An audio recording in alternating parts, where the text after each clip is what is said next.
Welcome back. Today, we're diving into a story that changed the course of world history, the story of a man who foresaw the inevitable, who understood his enemy better than anyone in his nation, yet could not stop the storm that was coming. This is the story of Admiral Isoroku Yamamoto, the Japanese naval commander who warned his country that a war against America would lead to disaster, but whose own strategy lit the first fire that engulfed the Pacific in war. Isoroku Yamamoto was not an ordinary soldier. He was a man of intelligence, vision, and contradiction.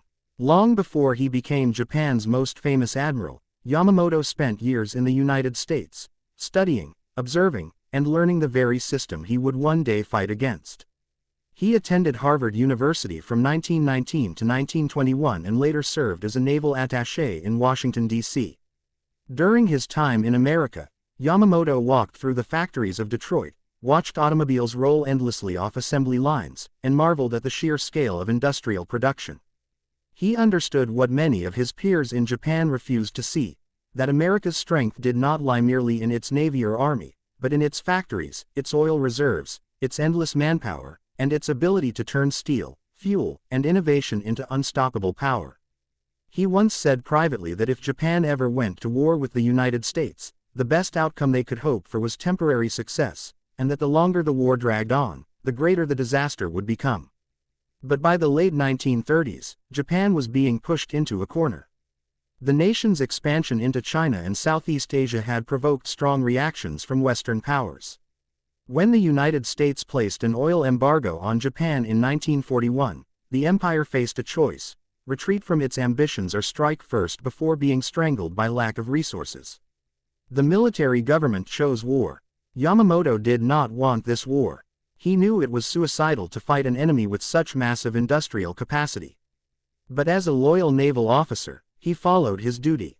If Japan was to fight, he would ensure the opening blow was so devastating that America might lose the will to fight back.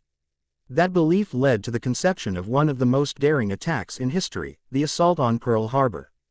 At dawn on December 7, 1941, hundreds of Japanese aircraft appeared over Hawaii's Oahu Island. Within minutes, bombs and torpedoes rained down on the U.S. Pacific Fleet anchored in Pearl Harbor. Battleships erupted into flames, aircraft were destroyed on the ground, and thousands of American lives were lost. It was one of the most successful surprise attacks in military history. But while Japan celebrated, Yamamoto did not. According to those close to him, he was somber and quiet. He is said to have remarked, "I fear all we have done is to awaken a sleeping giant and fill him with a terrible resolve."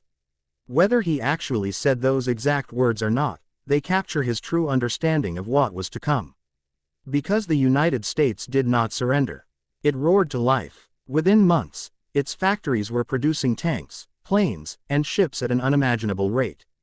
The automobile factories in Detroit that once made cars now produced bombers and engines.